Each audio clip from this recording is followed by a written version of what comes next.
Wir befinden uns in der Zeit zwischen 1910 und 1933. Es herrscht eine starke Militarisierung, vor allem der deutschen Gesellschaft, soziale Not, große Arbeitslosigkeit und die Weltwirtschaftskrise der 1920er Jahre. Zugleich wollen sich gerade zu Beginn dieser Zeit die Menschen aus Zwängen der gesellschaftlichen Moral und politischen Enge befreien.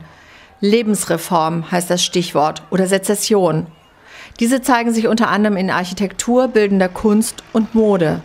Der Aufbruch führt in Demokratie für alle nach dem Ersten Weltkrieg, aber er zerbricht spätestens zu Beginn der 1930er Jahre mit der zunehmenden Stärke der nationalsozialistischen Bewegung. Die Burg ist ein Lazarett, ein Militärkrankenhaus für die Verwundeten des Ersten Weltkriegs. Die Verbindung zwischen Alltag und Kriegszeit wird dargestellt durch ein Familientreffen mit Verletzten. Neue Verwundete werden mit einer Kutsche von der Front gebracht. Ein Kinderchor wird die Treppen zum Lazarett hochgeführt, um die Verwundeten zu unterhalten. Die Moral soll gehoben werden, um Kampfbereitschaft aufzubauen. Es werden Fotos von Patienten gemacht, die in der Sonne liegen, um die gute Betreuung zu vermitteln. Kriegspropaganda entsteht. In der Stadt herrscht eine Hyperinflation. Kinder mit dicken Geldbündeln laufen umher. Geld ist nichts mehr wert. Vor der Kirche segnen Pfarrer aller Religionen die Waffen für die Soldaten, die in den Krieg ziehen. Hinter der Kirche zeigt eine Armenküche die soziale Not. Menschen leben von Wohlfahrt. Es gibt Kinder, die Zeitungen verkaufen, Bettler, Lumpensammler und Schuhputzer. Ein Hilfswerk für die Armen wird gegründet. Man sammelt Spenden im Park. Das allgemeine, gleiche und geheime Wahlrecht wird eingeführt, für Frauen und Männer. Die Schule ist nun Wahllokal. Vor der Synagoge trifft sich eine Gruppe von jüdischen Jungen mit dem Rabbiner zum Unterricht. Menschen aller Schichten protestieren dagegen und zeigen offen ihre Judenfeindlichkeit. Dieser Antisemitismus beginnt früh und führt zur Ausgrenzung der Juden aus der Gesellschaft. Im Park veranstaltet eine Gruppe nackter Menschen ein Tauziehen als Zeichen eines neuen, freien Lebensbildes. Kleider werden lockerer und freier, es werden sogenannte Reformkleider ohne einschnürende Korsetts getragen. Die Menschen gestalten ihre Freizeit zunehmend zusammen, auch außerhalb der Familie. Man zeigt Gefühle. Der Beginn rechten Gedankengutes wird sichtbar durch die sogenannte bündische Jugend, die eine nahezu paramilitärische Ausbildung mit weiten Märschen am Fuße des Burgberges absolviert. Auf der anderen Seite des Flusses die Wandervögel. Der Mensch und seine Bedürfnisse stehen im Mittelpunkt. Es entsteht die Idee der harmonischen Verbindung des Menschen zur Natur. Frauen und Männer sind gleichberechtigt. Das erste Kaufhaus wird in der Stadt gebaut, nach dem Vorbild des Kaufhauses von Otto Wertheim in Stralsund. Es soll alle Menschen ohne Ansehen von Person, Beruf und Geldbeutel mit Waren ihres täglichen Bedarfs versorgen. Die Architektur des Hauses unterstützt diesen Anspruch.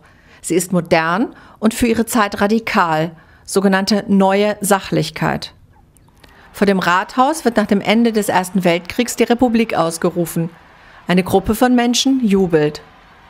Die gedruckten Massenmedien boomen. Zeitungsverkäufer, Fotografen und Reporter bevölkern die Stadt. Litfaßsäulen zeigen zeitgenössische Werbung. Coco Chanels Parfüm Nummer 5 wird zum Symbol einer neuen Frau. Emanzipiert, modern, selbstbestimmt. Zugleich empört sich eine Gruppe von Passanten über eine Werbung einer Ausstellung moderner Kunst. Nacktheit gilt noch immer als anstößig. Ein kritisches Menschenbild als obszön, ja pornografisch. Vor dem Kontorhaus am Ufer in der Innenstadt gibt es eine Prügelei zwischen Gewerkschaftern und den erstarkenden Rechtsradikalen, hier dargestellt als SA-Gruppen und Freikorpskämpfern. Zugleich demonstrieren vor dem Gewerkschaftshaus die Rechtsradikalen gegen die Republik. Die Mobilität entwickelt sich weiter stark.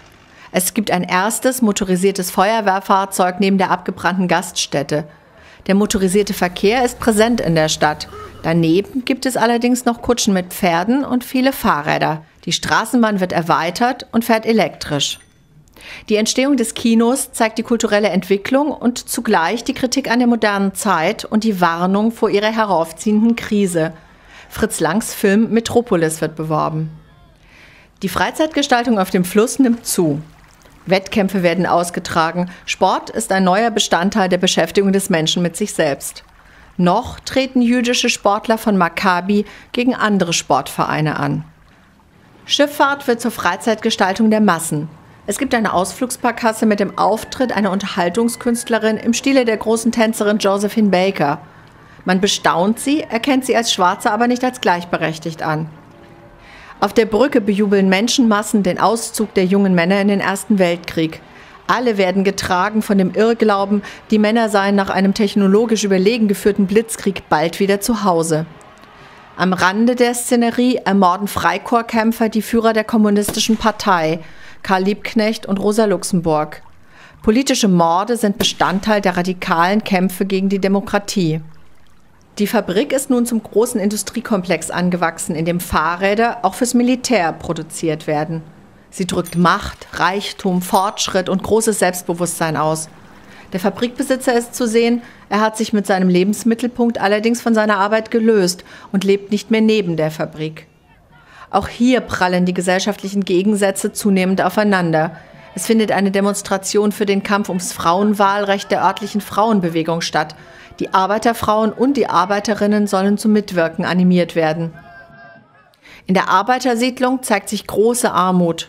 Alle versuchen sich durchs Leben zu schlagen. Ein Militär bringt einer schwangeren Frau die Nachricht, dass ihr Mann im Krieg gefallen ist.